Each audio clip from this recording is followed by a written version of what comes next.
Welcome to Politics Done Right. I am your host, Egberto Willies. This is a progressive program that will take the mystery out of politics. This is the program that will encourage you to make sure government becomes we the people. Whether you are liberal, progressive, conservative, or otherwise, you get to air your point of view. We are an independent media outlet that, unlike mainstream media beholden to corporations, we only owe allegiance to you. Remember, you can also send me a tweet at EGBERTOWILLIES. That is at Egberto Willies. Let us engage. It is Politics Done Right. Welcome to Politics Done Right from the studios of KPFT 90.1 FM, Houston, your community radio station. We have a great program for you today. Welcome to another edition of Politics Done Right. We're coming to you live from Netroots Nation 2022. We are the progressive folks that are going to get 2022. One, I'm here with Yvette Simpson, the Presidente of, what again? Democracy for America. And Christopher Scott, who is the Chief Political Officer of Democracy for America. Well, look, we're going to have some fun today because, you know, everybody's talking about us not winning 2022. They are all in the doldrums because we're not going to do it. The fact of the matter is, if we have folks like you guys leading the charge, guess who's going to keep the house in 2022? Absolutely. All right, We're well, doing look, absolutely. Anyway, Yvette, talk to me. Why do we have this perception that things always have to be the same, that history always has to repeat itself? Because that's all people know, but the reality is a lot has changed. When I'm on the panel and folks are saying back in 1992, well, I wasn't even registered to vote in 1992. You're talking about Clinton's first campaign. There's a whole new electorate that has not even been considered. So we're engaging those folks who were maybe not registered to vote in 1992, who might be 45, 50 years old. And we're talking about engaging a new generation of folks who are really upset with the status quo. And they are motivated, and they're going to show up. And I actually love that they're not capturing those people, because then that's where we get our sneak attack, right? Like they're saying likely voters, but they don't see the folks who we're talking to who are going to show up and overwhelm them. Yvette, that is the best answer I could have ever gotten. Now, let me tell you why. Last week I did a program that I said the likely voter model is wrong. Oh, see, we're on the same page. Okay, we're on the same page. Same now, vibration. Christopher, talk to me. I mean, you got a lot of work to do, my friend. So tell us a little bit about. I should have asked Yvette this, but you are. Tell us a little bit about DFA first, how it got started, and then a little bit about what you do. So I think we are the longest standing organization to come out of a failed presidential campaign. But when you look at the power that Governor Dean harvested into creating DFA, and now look at us 18 years later, still powering the progressive movement. And I think the greatest part about DFA right now is we're ushering in the next era of the new American majority candidates and those likely voters that people don't want to consider as the likely voters. So when you look at a DFA candidate, you're looking at a Ayanna Pressley, you're looking at a Alexandria Ocasio-Cortez, you're looking at a Delia Ramirez this year. Unfortunately, we lost Marie Newman, but we are the ones that are taking the faces all across the spectrum, 50-state strategy, and making sure that we use a people-powered approach to make sure that we're righting the ship for democracy right now. And what I love is you're even doing some great work in Texas. We are. We got two amazing new candidates you have down in two Texas. great candidates in Texas, both of which I know, and I mean, it's great to see the work that's being done. Yvette, how are we going to put this through that others can actually see that this isn't just blind impassionment, but this is actually, we're looking at the real numbers. It's not. This isn't imaginary. We show our receipts. I mean, this month alone, DFA has won 14 out of 16 races. On the year, we've won 68 out of 94 races in a year where there's so much dark money that is coming against our candidates, millions and millions of dollars. What we know is that you win what you organize for. And we're continuing to organize folks that folks are not seeing, and we're winning the sneak attack. I mean, Greg Kazar in Texas, man. A brand new Yes. seat, meaning we Never heard of have a +1 in the In House. Texas, That's a yes. new seat. Yes. Jasmine, her amazing campaign to replace someone The who was an dean of the- establishment. the dean, yes. And that's a progressive pickup, a young, new black woman Yes. representing in Texas. That's how we win. They don't see that coming, and that's how we increase our ranks. You told Chris Christie last week something that was I think it was Chris that you told last week. You looked at him and he said, yeah, if Democrats keep doing what they're doing today, yeah, you're right. We're going to lose in 2022. But if we really pick up the mantle and move with it, how can we lose? That's right. We got to be on offense. Christopher, how can we lose? We can't. We can't lose. That's the thing. Everybody, I think so much of the media wanted to write this election off at the start of the year. And when you're looking at the momentum that is happening, you're looking at what happened in Kansas a few weeks ago with Wanna talk about Democrats that, yes. closing that enthusiasm gap and saying, no, like, we still want these protections. We still want these freedoms. I think you're starting to see base of the Democratic Party start to wake up, realize we have too much at stake in this election, and they're ready, they're motivated, and they're going to get out there and deliver. I'm going to tell you guys something, and I want to hear both of your opinions about this. Everybody has been praising Manchin. Okay, Manchin came through. Manchin came through with this.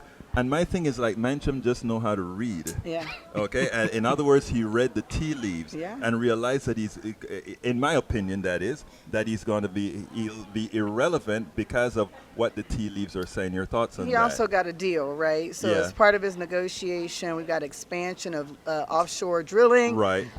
More digging for oil. I mean, he negotiated that to get the win for the companies that are paying his pocket. Right.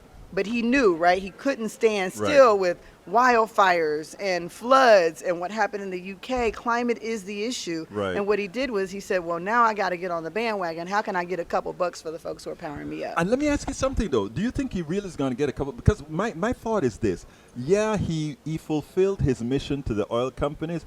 But are those oil companies really going to see, let me invest in something when the momentum is going towards green energy? Are they really going to get the results out of that bill? You know, I don't think so, and that's I the don't challenge. either, yeah. I mean, that's why I said, you know, we've talked about the IRA and what the impact is going to be. Yes, it's the most Yeah. significant investment in climate. Right. At a time where we need twice that much. Right. Like now, you know, now that we're in a situation that's dire, you're going to spend some money. We need twice as much. That's like saying, oh, we're at $7.25, let's go to $8.25. Right. That's the most we've ever paid in minimum wage. Right. Not in a year when we need $25 an hour. Right. So, you know, we know that this is a small incremental change. But it's a change. Yes. Well, guess what? When Shell Oil is the first to tweet that they like the IRA, we doing something wrong. When an oil company is saying we like this deal, there's something in But it for there's one them. thing that I'm very happy about. Yes. You didn't come out, y'all didn't come out and kill it. No, we You wouldn't have could done have. that. We You wouldn't could have done have. that. We wouldn't have done. We would have tried to make it better. Right. Progressives have been at the table with Biden trying to push this thing Right. forward. And honestly, we wouldn't be at this point if it wasn't progressives. Because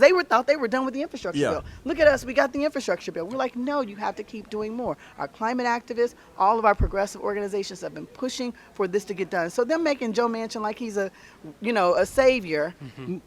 He's not. I don't think any of us in the progressive Oh, media no. space is treating him I'm like talking a about savior. everybody else. Oh, okay, yeah. Look okay. at Manchin. He finally came around. No, he didn't. He it's saw it. He read it's the those TVs. activists rowing up to his yacht, telling him to come off the boat. Absolutely. So anyway, listen, we're almost done here. Tell me, what didn't I ask you that you really wanted me to ask you? I want to talk about, again, Democrats are, I do believe that we will end up winning back the House. I think it'll be a closer margin than what we want.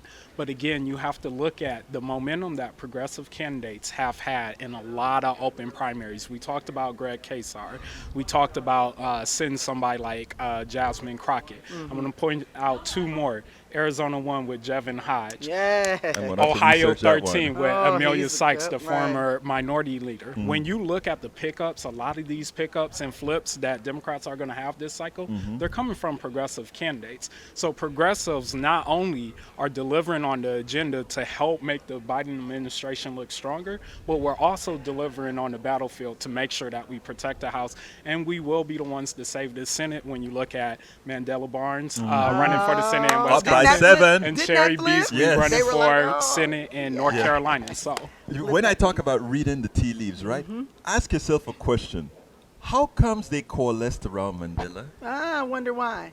You know, it's he's the amazing, one. right? Right. It's amazing when you actually want to win and hold something, you'll kind of bite your tongue and do what you need to do. That's true. And that was Absolutely. one of the things we reflected on. It was all John Fetterman in Pennsylvania. Right. But no Mandela Barnes, who's Right. also a lieutenant governor, who Exactly. also is doing really, really Which well also against proved an he- incumbent. And he could win the entire state State. nationally, Exactly. which is what you have to prove, like our North Carolina. I don't Yeah, know too Sherry much about Beasley. her. She's won statewide twice. Yeah. 3 and times. that's what people forget. Like, you're talking about a candidate for the U.S. Senate that just lost her Supreme Court justice seat by 450 Yes. odd some votes. Yes.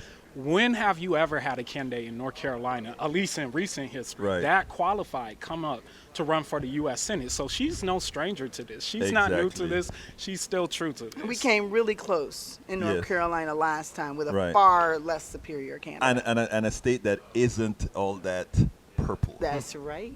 right? Right. It is if you look at their likely voters, but when you look at all potential voters, There you go. now we've got momentum. Close me out a bit. It's a big year, and I'm really feeling good about it. If we organize, if we do the things that we need to do, if we focus on the galvanizing issue and stop with this wonky Washington stuff that nobody wants to hear about, if we focus on voters who need to be engaged, we win every time. It's going to be a good year. I got the feeling at the top of the year, I was like, this is going to feel like 2018. Yes. Remember me 2018? Too. It was like that sneak But you attack. remember they never thought about it They either. didn't think, and then they got the squad, and then they Yes. woke up. I think Yes. it's going to be that year, and we need to keep our eyes on next week. Maxwell Frost in Florida needs all the support I need that to he learn can get. about that. Oh, I he haven't is the followed that. one. First possible Gen Zer on the Democratic side. Period. If he wins this In election. Florida, Really? Florida. the home of Governor DeSantis. We might pick up a progressive in Florida. Watch out. Yvette Simpson, Christopher Scott. Yvette is the president of Democracy for America, and you're going to have to remind me that you are the... Chief Political Officer of Democracy for America. Folks, this has been a pleasure of mine because having the two of these guys together at the same time is like manna from, if you're a Christian, manna from heaven. Thank you so kindly, guys. Welcome to Politics Done Right, live from Netroots Nation 2022. Today I'm honored to be with the founder, the publisher, the extraordinaire Marcos Molitsas. Marcos, how are you doing today, my friend? Doing fantastic. Thanks for having me. Well, absolutely. All Nice the time. little rig you got here. Well, Very impressive. we gotta keep things going. You know what I mean? And Yeah. and not only that, we have to make sure that when this stuff appears on Daily Kos, everybody see the guy who founded it the right way, right? All right. Yeah. Anyway, what have you been up to? Because you don't do the daily stuff at Daily Kos anymore, right? No. I like to do more. I do more of the strategic work. Right. And honestly, the last couple of years, I had to step back for family reasons. I have a teen daughter who had some mental health struggles Right. during the, particularly exacerbated by the pandemic. Right. So that took a lot of my energy. And when you're like worried about somebody's It's hard. life. And I have full custody of her, right? So she's my responsibility Right. as a single dad. So I had to put a lot of energy into that. So it was hard for me to focus on things like work. So I sort of stepped back. The good news is the school's reopened. She's had a lot of great care. She's doing a lot better. And so I've been re-engaging. You may see that I've been doing a lot more writing, I noticed. particularly covering the war in Ukraine, and starting to really delve more into the politics of this November election. I have my own podcast as well. Tell us about your podcast. So Daily Kos The Brief with Carrie Eleveld, who's a staff writer at Daily Kos, who covers elections. So we're really sort of digging into the meat of what's happening in November. And I think now people are realizing that abortion and Dobbs and Donald Trump are having an impact that is busting the expectation of a typical midterm election, which normally are a referendum on the incumbent president. Right. We were talking about that a year ago, back when there was no evidence other than like, this has to probably have an impact when the Supreme Court does X, when Donald Trump starts raising hell. And so we're feeling a little vindicated right now. But it is funny because I was speaking to Yvette Simpson earlier yesterday, and I said, the problem is everybody's going about talking about history as if while history can be probative, it doesn't have to be repeated. And they have been, a lot of our intelligentsia have been living the history of the past. Well, history is the past, but that's what they've been living. And a lot of us have been coming out and saying, no, let's make history. Let's create what needs to occur. Your thoughts on that? Yeah, for me, it's even been less than creating history. To me, it's, first of all, history assumes a certain baseline of normalcy. Right. There are examples in our history, like after 9/11, where the political situation isn't normal. Right. And thus people react differently. And the key sort of underlying theme of a midterm, the reason a president's party loses power, loses seats in a midterm election, is because that election is a referendum on that incumbent president. Right. Our system is designed to reward people who promise things to get elected. Right. And then punishes them by making it near impossible to accomplish anything. Right. And if you do, you have to compromise severely. Right. Because you have to get through two chambers and then you have the Supreme Court as well.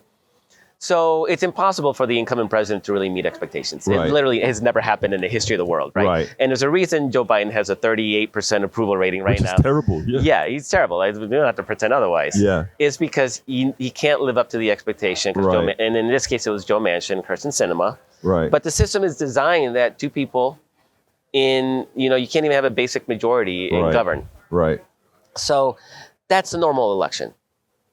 In 2002, which was right after 9/11, the incumbency, if it was a referendum on George Bush, people liked how he handled the war in 9/11. So that was, this case is really funny because what we're seeing is something I don't think I've ever seen, is a bifurcation of the approval ratings of Democratic candidates and Joe Biden. Exactly. Because suddenly this is no longer a referendum on Joe Biden. Right. This is now a referendum on the Supreme Court. Because the party in power is not Biden. The party in power is the Supreme Court. They are the ones that are legislating from the bench now. And so now Republicans will say, no, you know what, obviously Biden's in power. They're fired up. Like, we're not going to pretend anything else. They are going to come out in big numbers, just like they did in 2020. The difference is our side is like, no, we're not in power, and we're fired up because it's the Supreme Court. That's the difference. And everybody sort of has forgotten that Joe Biden exists, right? I mean, he's almost irrelevant to the equation. And so the second piece is now Donald Trump. Again, how can you have a referendum on an incumbent president when the ex-president is essentially running for president right now? Exactly. So we're back to 2020 dynamics. Right. It's a general election dynamic. So if you think about Joe Biden, you think, well, there's Donald Trump. Right. But I think in our side particularly, you're not even thinking that. You're thinking, my right to an abortion has just been restricted. And Clarence Thomas wasn't even like dog whistling about it. He said, I'm coming for your contraception rights. I'm coming for your same-sex marriage. The only thing is what's interracial marriage, because it affected him directly. But the underlying legal precedence is actually from that. They're all the same. It's the underlying right to privacy. Right. So we don't even have to, there's a lot of, sense of Democrats crying wolf on abortion, right? Because we kept saying they're going to want to take it away and then they would never go away. Well, now they have. And now they've given us a roadmap to everything else they're coming after. And so these are extraordinary conditions, circumstances that have nothing to do with Joe Biden. Right. I mean, the last guy, he's running, and there's also, he's taking up all the airtime. Yeah, and criming, and there's all the investigations, and him being who he is, and then there's the Supreme Court overruling basic rights. And so, what does Joe Biden have to do with any of that? Right. And so suddenly, it's no longer a referendum. Which thank God, because if it was a referendum on Joe Biden, we'd be sunk. Then you have the Republicans making the campaign about the economy, about gas prices, and suddenly gas prices are dropping, inflation suddenly abating, it's zero right now. Yeah, maybe even a little negative. Yeah. Things, big news on like chicken wings are now back to pre-pandemic prices. Eggs are coming down. All these things that people were obsessing about and Republicans thought was their campaign are suddenly not that big of an issue, to the point where Fox News is hilariously schizophrenic. One day they're like, literally last week, I think on day one, it was gas prices are going up and it's Joe Biden's fault. And then the next day, gas prices are going down and small businesses are suffering and it's Joe Biden's fault. What do you do? Yeah, right? Like, okay, you got nothing. So now they're going after IRS agents. And now they're coming with AR-15, the IRS guys, So they have nothing. And they're flailing because when the press talks to them, or even voters, they're asking about Donald Trump. And they don't want to answer questions. Or they're asking about abortion. And they don't want to talk about it. They're the proverbial dog that caught the But you know what, Marcos? I am a bit sometimes upset with the mainstream press in that they don't press Republicans hard enough on the things that they do. Yeah, of course not. I don't think they press hard enough. When you talk about the Supreme Court, it's interesting because back at dailycoast.com, I wrote an article talking about how the Supreme Court was going to be the institution that caused minority rule if left unabated. And it's exactly what has started to occur. So, we've been doing that for some time. Now, I also believe what we have known as the likely voter model is completely off. I'm curious to know your thoughts on that. Right now, it's the everybody's voting model. Right. I mean, the people are going to vote. And what's amazing is we're starting to get really good polling out of Senate races, right? So we had a poll out of Wisconsin by Marquette. 7 points. 7 points. Now, Marquette's, it's one of the best pollsters. This is, there's pollsters that are like, okay, Marquette is one of them, and Seltzer in Iowa. These are the pollsters, when you look at their numbers, they're pretty spot on. They're close, yeah. They did voter screens, and the more they loosen the screen, in other words, the more people they assumed would vote. Right. A tight screen says like young voters aren't going to vote, and people of color aren't going to vote. Like you loosen it up, more and more people are going to vote. Like a general election, more people vote for president than they do in the midterm. The more they loosen the screen, the better Democrats appear to Democrats do. And by all indications, they are going to vote. Right. But here's what's crazy is a tighten the screen, Democrats were still, I think it was like a 1 point difference, right? I think it was 7 with the white screen. So it means that even in a universe where it's a tight, mostly Republicans voting because it's a midterm election, Democrats are still winning. Yes. Yeah. And that says a lot. And we don't even have to look at polling. We can look at actual actual election results. We've had 3 special elections since Dobbs. Yes. Not including the Kansas. That's the one I'm centering on. Yeah. Not even including Kansas. There have been 3 House special elections. Right. Before Dobbs, Republicans were outperforming their 2020 numbers by 3 points. That means there were 3 points more red than in 2020. Than before, They would take control. With that, they would take control of the House and the Senate. In the 3 elections, small sample size, but in the 3 elections since Dobbs, Democrats are outperforming Biden's numbers by 8 points. Imagine that. It's an 11-point swing. Imagine that. That's an 11-point swing. And you're looking, Target Smart data showing that there is a huge gender gap in new voter registrations, in partisan affiliation in those registrations. And in people that have never voted. Yeah, but our people. Yeah. Trump's still been able to get some people that never voted that, are political nihilists. Mild in their racism or whatever. Yeah. But we have a harder time getting our people to vote than they do. Yeah. Because their base is white, older, male, rural. And it's easier for them to vote. So much Come on, in Texas, you can vote with a gun license, but not a student card. Yeah. Come on. Of course. So the dynamics have shifted dramatically. The shape, like what you were getting at, right? The shape of that likely voter screen is different. And so I am putting a lot of stock, not just in the polling, which is looking better and better, but just in those election results, what we've seen, in who has turned out for the primaries. People, liberals, Democrats, want to vote, even if there's nothing on the ballot worth voting for. Yeah. And there's this whole model that uses turnout in the Washington primary to predict general election turnout. And what does it say? It said that it was about +2, +3 Democratic Excellent. electorate. You know, And there's nothing on the ballot in Washington. Just that. You know, I got laughed at a few weeks ago, and I said it's turning. I actually think we're going to hold the House. I don't know what you think.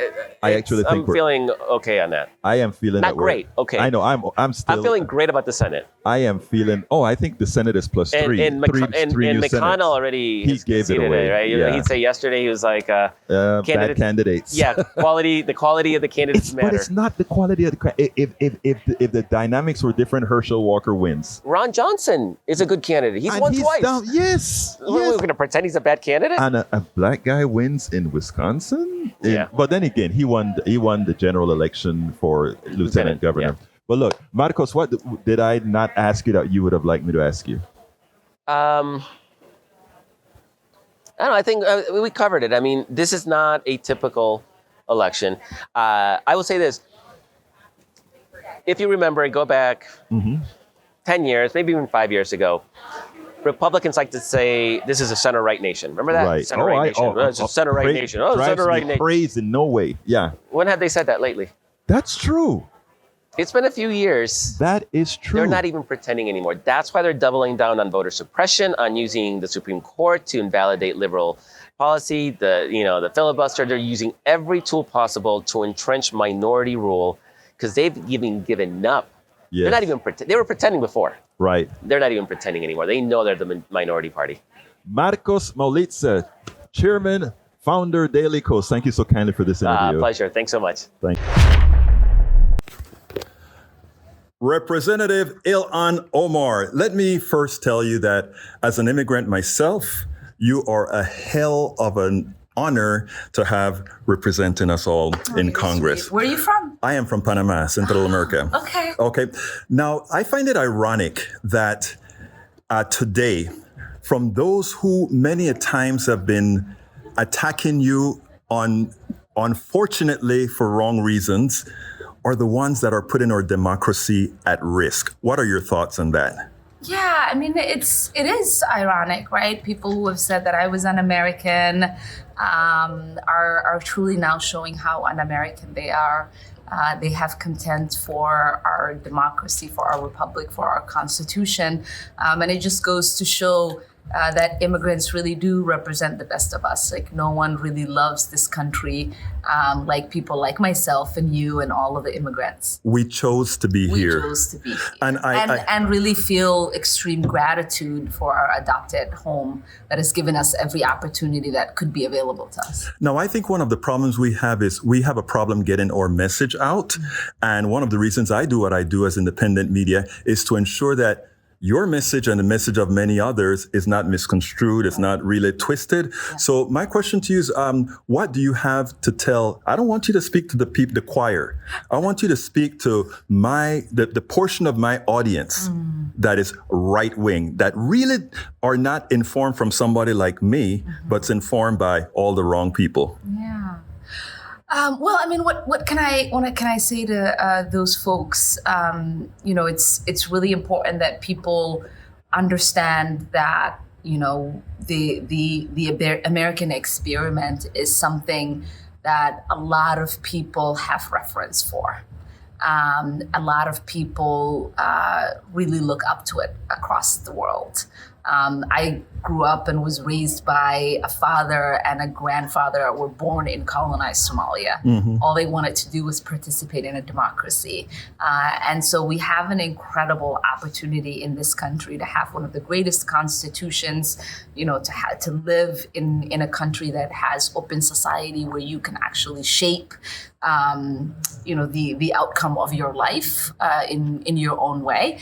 And I think I just want to remind people that, when the founding fathers developed the Constitution, they wanted us to continue to create a more perfect union. And every work that we do today, whether it is the expansion of access for people to to the ballot box, or whether it is trying to make sure everyone has health care that they need so they're not going bankrupt because they got sick, or whether, it's like passing the legislation I passed to feed our babies' bellies before we feed their brains.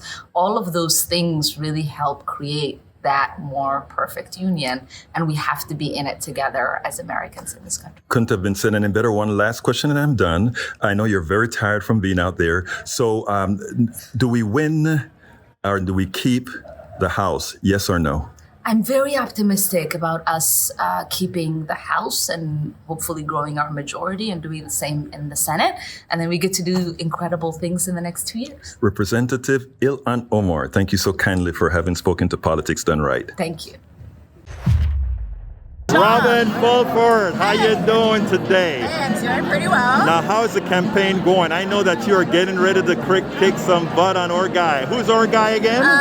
Dan Crenshaw. Oh, you actually named him.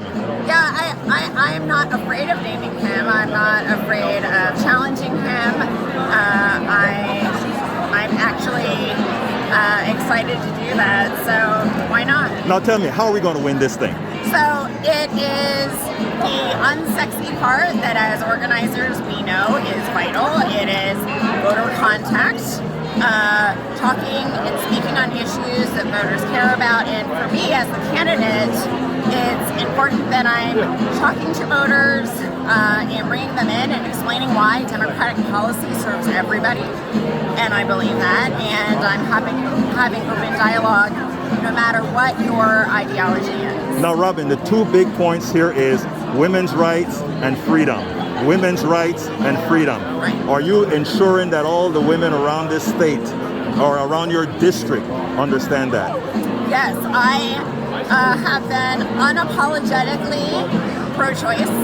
I believe in that wholeheartedly, and not only do I believe in that, but the people in our district do, not just women. I've had a lot of men reach out, and abortion was the tipping point for them. And as I keep repeating, when I was in Washington, D.C., 10 days before the overturn of Roe v. Wade, I was telling people, let Texas be the test case, because in Texas, when we have the effective ban on abortion with the 6-week bill that passed last year, we have seen how that impacts people who are pregnant, not just choosing abortion, but the care of people who are pregnant. And 2 women in this district, in Texas Congressional District 2, have made national headlines in the past month because their care was impacted by that law. And our legislators are responsible for thinking through the unintended consequences.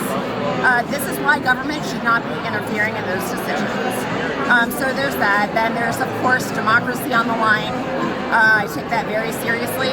I've seen voter suppression before SB 1 passed last year, and this is an important fight, and is one that I'm so fortunate to have so many amazing organizers supporting me in. Robin Fulford.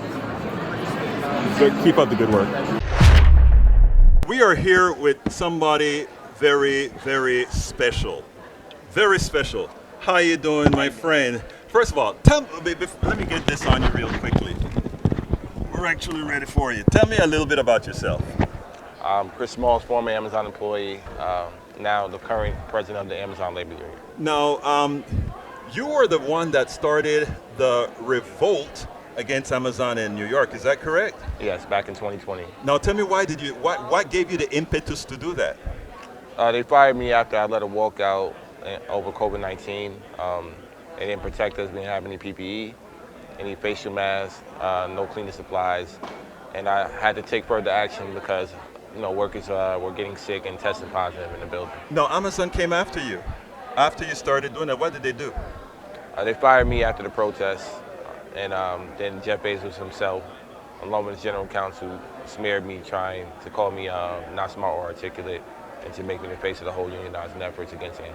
Now, in the process of doing all of that, did you have any intentions of making it as big and doing this as big as it now is, or not? No, of course not. I just was a worker that was trying to do the right thing and speak up and fight back for workers' rights. Okay, now where are we going now? Now that you've gotten the attention of everybody else, the whole country, where are you going to take this? And I know you're tired. You've been going like hell this whole time. I understand. So I'm not going to take a lot of your time. Good. So tell me where you go from here. We just going to continue building and organizing our unions across the country. We just filed a petition for our building in Albany. And workers are reaching out to us every day. We're going to help them. We're going to help support them. And just like Starbucks, we're hoping with the ALU, the Amazon Labor Union, that we spread across the nation. Yeah, well, great. I interviewed quite a few of them from Starbucks today, so you guys are doing good work. Thank you so much. You keep doing your work out there and get out of here. I know you're tired. I know a whole lot of folks really wanted to talk to you, and I had to come and run and get you because I wasn't going to let you get away, brother. You take care and be cool. Thank you.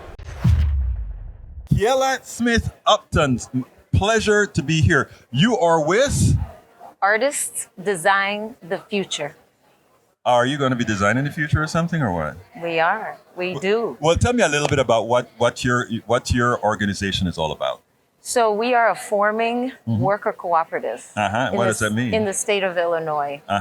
So in the state of Illinois, there was a law passed that a worker cooperative is actually an entity, just like a S Corp, LLC, or other entities. And the requirement is that you have 3 co-founders, and its intention is that it's a democratic run organization or entity. You can choose your IRS designation. That is run totally democratic, where it's one vote for each founder and then the subsequent members as well, so that there's total self-determination in how we're run, how we function. Period. Now, what about things like employees and all that sort of stuff? Are they considered, what's that word that we always, there's a word that's used that they have stationed in the organization as well.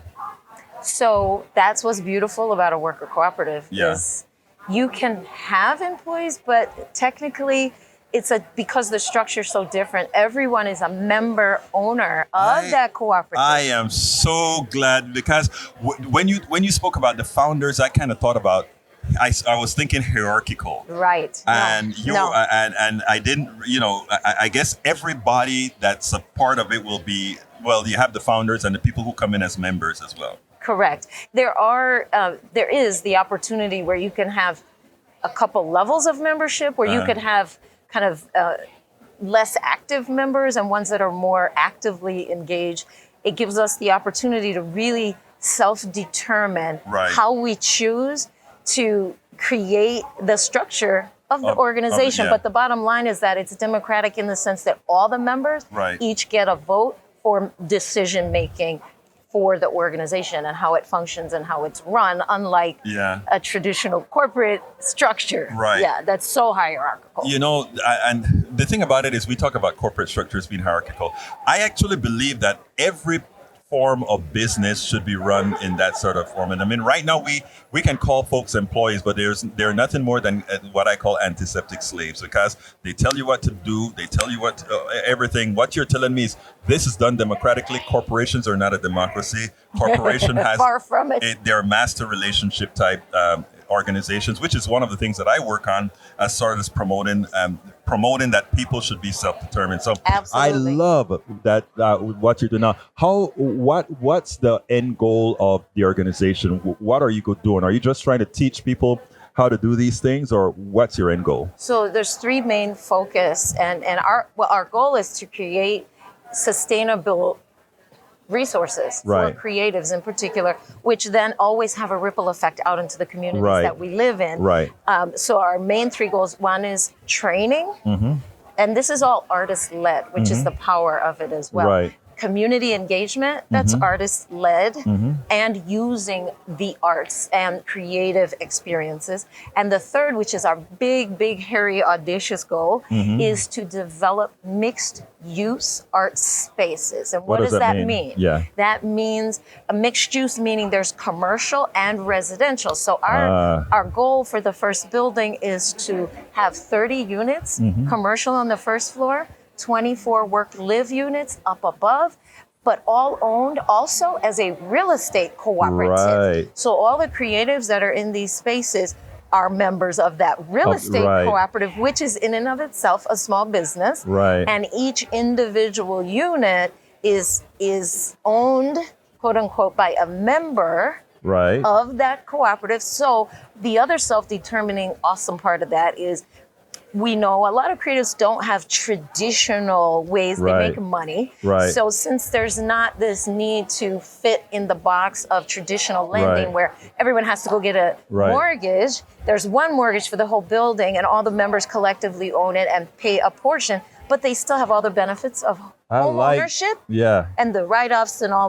those tax benefits. But the other ethic or value that's really key for us as well is inclusion and accessibility. So a minimum of 1/3 of all the units will be for members that have disabilities Nice. Yeah. as well. And then in the end, what you have is a community arts and culture hub that has this ripple effect out into the community, Right. but that also is able to help 30 small businesses by creatives Right. to grow and Now- and be sustainable for the long term. I love that. And the last thing I would just say is what it does also is it gives them that self-determination to not be affected by gentrification, because ownership is You key. own it, yes. Key. You make the decisions. Right. You're not beholden to, there's rises in the rents, or there's, you're at the mercy of a government subsidy that's going to run off and then Right. you can't afford to live there anymore. I love that. Now, let me ask you something. Are these units specific to artists, or are we saying that this is just a model right now for artists, but later on you could actually have other folks in the cooperative? Let's say I'm a software developer and wanted to do that. I could say that a software developer is an artist, but I mean, is this restricted to just... That's a fabulous question. And Yeah. we really extend the idea of artists to include creatives as well, which Right. is a definition that moves outside of the elitist concept of the arts. drawing Like you or- have yeah. to be able to do that. I mean, it could be a DJ, it could Right. be a social worker, and Right. people who are creating in the world. That's what I'm asking. And then the idea also is the 24 work-live units up Right. above, which are be intergenerational. Right. We want to have elders, families, youth. Right. So there is a true sense of community, but the commercial units don't have to exclusively be the arts. Right. They could be, we're working along with the local Chamber of Commerce to see what kinds of monies are being taken out of the community Right. that for needs that aren't being met Right. for the people in the community we live in, Right. so that we'll be open to businesses Right. on the commercial level to meet the needs of what the community says they need. Now, here's the most difficult question within on your framework. How do you handle conflict resolutions? That's a great question. And honestly, I wish I had the other two current co-founders Right. here.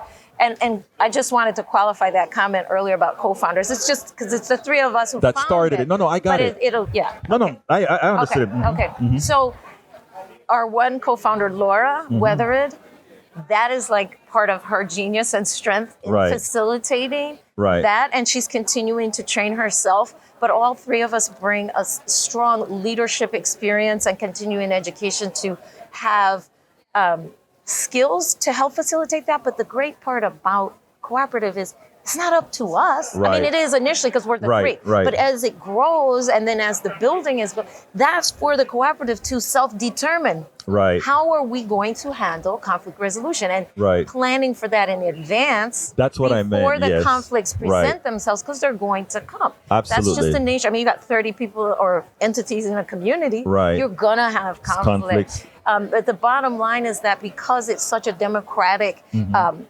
setup, because it is literally one vote per member, Right. you get to decide Right. what is that structure? What are the qualifications that Right. we are going to decide are what we require for someone to qualify to live here? To live there, and I right. don't have to talk to a bank Right. or an underwriter to Right. make that decision. We're Right. totally self-determining. And you determine what you want. Yes, exactly. Yeah. I love that. Well, as usual, you heard what I asked the other person, so you should be prepared. Okay, I What did. question should I have asked you that I didn't? You should be prepared now. How much is the building going to cost? Oh, wow. How much is a building going to cost? at our current projections of the pro forma at $250 per square foot. Right. It's round about $12.5 million. And what that means is we need help to connect with a variety of catalytic capital, philanthropic capital, impact investors, donations, and other sorts of monies that can help reduce that final ownership cost so that the eventual member owners, they could be at a 60% area median income. Right. They could be at a 40% area median income because the final mortgage is not $12.5 million. Right. We're projecting it at around $3.2 million. And to get all that other Funding, $9 million through these other resources and other types of funding. How is that intended? Let's say if you wanted to replicate that over and over and over again, what's the path? See, you said that was the final question, but I know this triggers more questions. You opened the door. I opened that door. Yeah. That is a fabulous question because part of our intention also is to document this process so that it's available for other communities. We're from the Chicago area on the south side, but for other communities in Chicago, nationally, regionally, nationally, even internationally, because communities like this get created, but nobody leaves the breadcrumbs. Nobody says, okay, this is how we started. These are some key things you need to build the momentum to create this. And it's like you're always reinventing the wheel. So we want to have a toolkit at the end that is available to people. I mean, it won't be like color in the dots. No, but I mean, a step by step, like a framework. This is a framework. So you can start strong and know and not have to just figure it all out through trial and error. Yeah. Miss Smith Upton, and you notice I didn't rush to the first name, and you know why. Thank you so kindly for having been on Politics Done Right. Thank you. Welcome to Politics Done Right, again, direct from Pittsburgh, Pennsylvania, Netroots Nation's 2022. Today I'm honored to have John Paul Mejia of the Sunrise Movement. John Paul, welcome to Politics Done Right. How are you doing today? Thank you so much. I'm doing really great. Talking to folks. It's great to have you here. Please tell me a little bit about the Sunrise Movement. What is it? So the Sunrise Movement is a youth movement that is building a massive number of young people who want to solve the climate crisis and do it in a way that creates millions of jobs in the process. Sunrise is best known for putting forward a solution on climate known as the Green New Deal, which essentially solves climate change and creates millions of jobs in the process. And it's centered in a vision of economic and racial justice. Now, I mean, a lot of people complain about the Green New Deal as it's going to cost jobs, or it's pie in the sky, or, you know, we are never going to get off of fossil fuels because the performance of green energy is not that of fossil fuels. What do you tell those people? They're talking about climate for the first time ever, right? One of that's a very good point. One of the incredible things is that, you know, for a very long time, you know, the fossil fuel industry, by, you know, buying media, by buying pundits, by buying politicians, sort of cornered the debate on climate change in a place of whether it was real or not for decades. And you know, you had most of, you know, Democratic politicians and an activist base talking about the climate crisis in such a way. When Sunrise and other movements for justice and democracy came out with a vision of climate that was forward-facing, that said, sure, we want to stop the climate crisis, but you know what? We want to do it in a way that also empowers people and creates millions of jobs. And you know what? We do want it to be a massive sweeping thing because people haven't had loads of opportunities in this country for a very long time.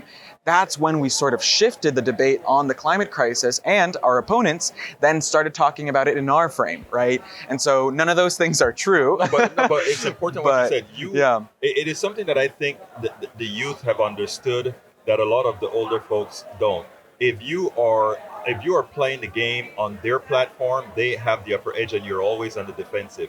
If you force them to play it on your fields, it's like, so what do you do when the planet burns? So what do you do when the floods come? So what do you do? So continue, please. Thank you. Exactly. No, I mean, it's exactly that point. You know, it's about, for a very long time, the sort of conversation on climate change was hinged on whether it was real or not, but also the base of people who were talking about it it was pretty limited. It was a pretty limited base. It was mostly mostly white folks. They were mostly Environmentalists. upper middle class, Right. full-time advocates, environmentalists that spoke about climate change in a way that was based on polar bears or parts per million, which is something that doesn't directly... I mean, there's a direct word for that in an elitist fashion. Right, exactly. And so it's far off, right? It doesn't connect to people. Right. How am I going to give a shit about a polar bear or Exactly. something called PPM when I'm facing, a job that can't pay enough, or when Right. I'm worried about whether my kid of Right. color is going to come back home safe or Right. not.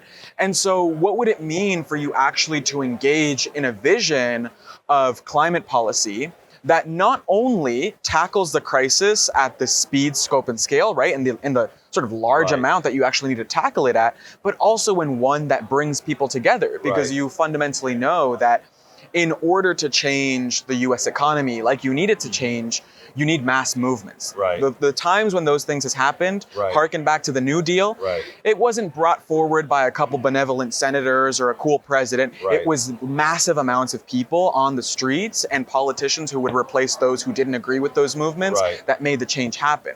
And so the idea behind the Green New Deal is to offer a solution that's rooted in everyone's life, right? You have a task ahead of you because there's a lot of money from the plutocrats that are going to be in there actually trying to confuse the same people that you are trying to talk to. And they may have more bang for the buck, but you may have more social interaction that generally flesh-to-flesh contact is a lot more powerful than seeing an ad every day. So what's your plan of action going forward to compete with what's about to hit you? Yeah, I Or mean, what is hitting you? yeah, I mean, this is definitely the case, right? The fossil fuel industry and loads of folks who are really friendly to it have massive amounts of organized money. Right. And that is a very large obstacle. However, the only thing that can beat organized money is organized people. Exactly. And the idea of having a social movement is exactly that. Exactly. By getting across to people and actually doing the hard work of, Right.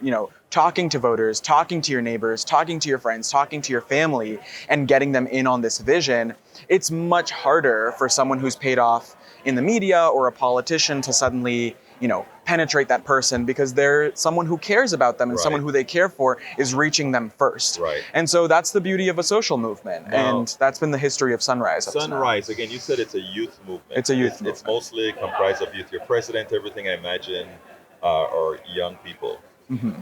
Now, how big are you?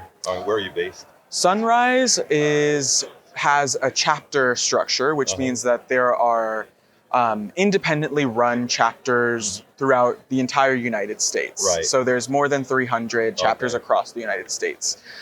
There's a couple here in Pennsylvania. Mm-hmm. The national organization supports these chapters and runs federal campaigns. Right.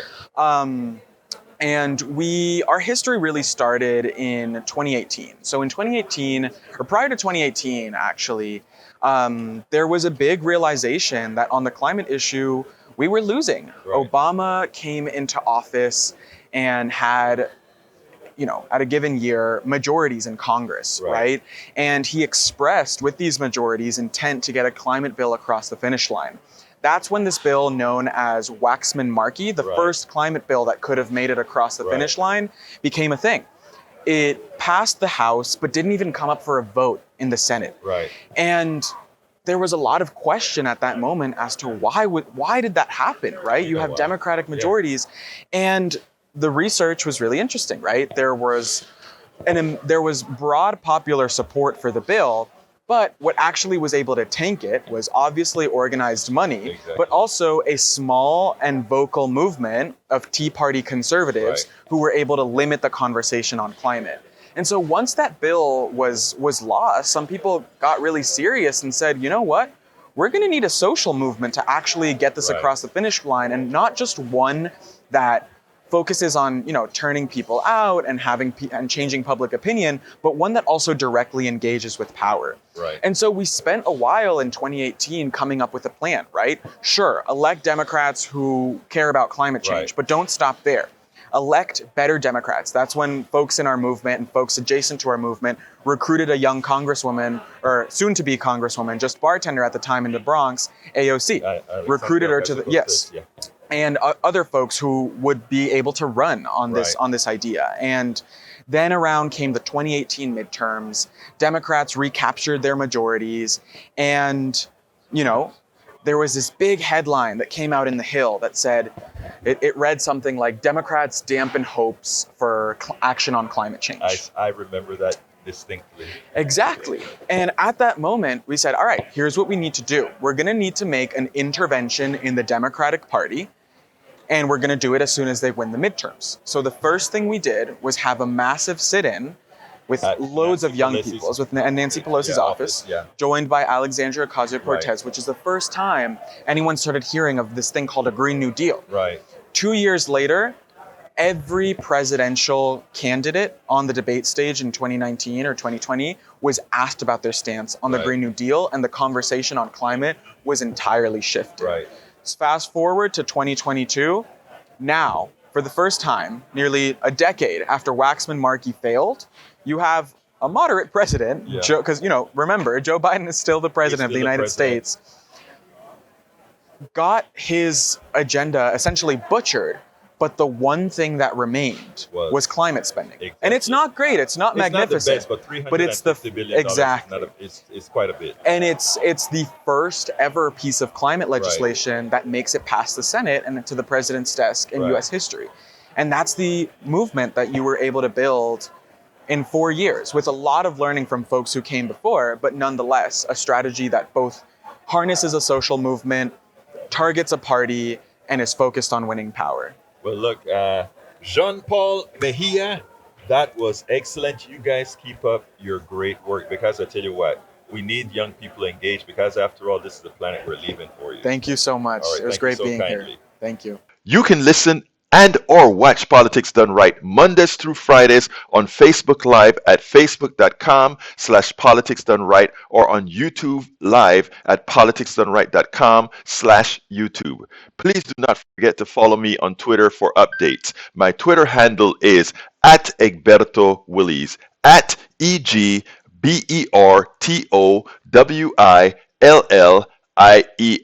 But don't you forget, listen to us live on air at KPFT 90.1 FM on Thursdays at noon and at Fridays at 11 a.m. all Central Time. Please remember to keep your community radio station in your minds. Keep KPFT on your mind. Talk about it. Tell your friends about it.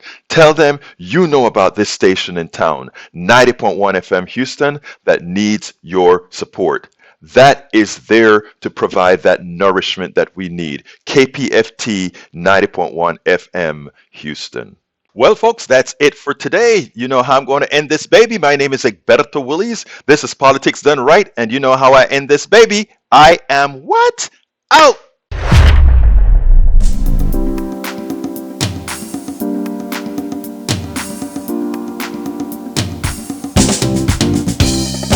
Welcome to Politics Done Right.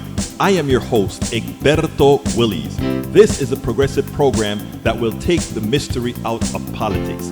This is the program that will encourage you to make sure government becomes we the people. Whether you are liberal, progressive, conservative, or otherwise, you get to air your point of view. We are an independent media outlet that, unlike mainstream media beholden to corporations, we only owe allegiance to you. Remember, you can also send me a tweet at EGBERTOWILLIES. That is at Egberto Willies. Let us engage.